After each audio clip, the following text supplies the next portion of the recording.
नया corona virus जिसे देख पाना संभव नहीं था, क्योंकि यह बहुत छोटा था।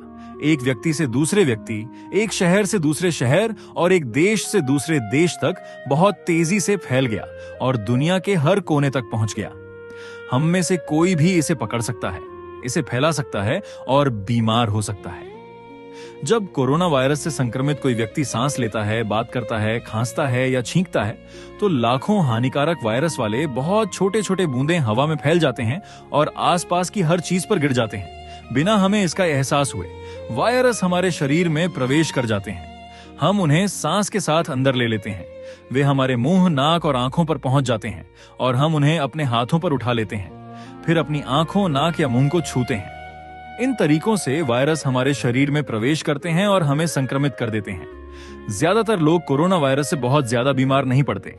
हमारे शरीर में यह वायरस हो सकता है और हमें इसका पता भी न चले, और हम आसानी से इसे दूसरों तक पहुंचा सकते हैं, जो इसे आगे और लोगों तक पहुंचा सकते हैं। कुछ ही हफ्तों में एक पूरा मोहल्ला संक्रमित हो सकता है। जो लोग बीमार पड़ते हैं उनमें से ज्यादातर अपने आप ठीक हो जाते हैं, लेकिन कुछ लोग, खासकर बुजुर्ग और वे लोग जिन्हें पहले से कोई बीमारी है, बहुत ज्यादा बीमार पड़ सकते हैं और उनकी मृत्यु भी हो सकती है।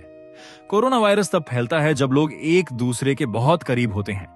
खुद को और एक दूसरे को सुरक्षित रखने के लिए हमें भीड़भाड़ वाली और बंद जगहों से दूर रहना चाहिए और एक दूसरे से दूरी बनाए रखनी चाहिए। दूसरों और खुद को सुरक्षित रखने के लिए मास्क पहनें, अपने हाथों को चेहरे से दूर रखें, खांसते या छींकते समय अपनी मुड़ी हुई कोहनी का इस्तेमाल करके मुंह और नाक को ढकें। अपने हाथों को बार बार और अच्छी तरह साबुन और पानी से धोएं और जिन सतहों को बार बार छुआ जाता है उन्हें कीटाणुनाशक से साफ करें ताकि वे सुरक्षित हो जाएं। हम सावधान थे, लेकिन एक दिन मेरी मां बुखार और लगातार सूखी खांसी के साथ बीमार हो गई। वह बहुत थकी हुई और पूरे शरीर में दर्द महसूस कर रही थी। हमने नर्स को फोन किया। उन्होंने कहा कि मेरी मां को कोरोना वायरस हो सकता है। हमारे शहर में बहुत से लोग इस नए वायरस से बीमार थे। मेरी मां को पूरी तरह ठीक होने तक घर पर ही रहना था ताकि हम सुरक्षित रह सकें। उन्हें मास्क पहनना था और हमसे अलग रहना था। अगर हमें अपनी मां से कोरोना वायरस हो गया हो तो हमें 14 दिनों तक घर पर रहना था ताकि हम इसे और लोगों तक न फैला सकें। एक दोस्त हमारे लिए खाना और जरूरी सामान लेकर आया। हमने सभी नियमों का पालन किया। हमने अपने चेहरे को छूने से बचा, संक्रमित सतहों को साफ किया, अपने हाथ बार बार धोए और एक दूसरे से दूरी बनाए रखी।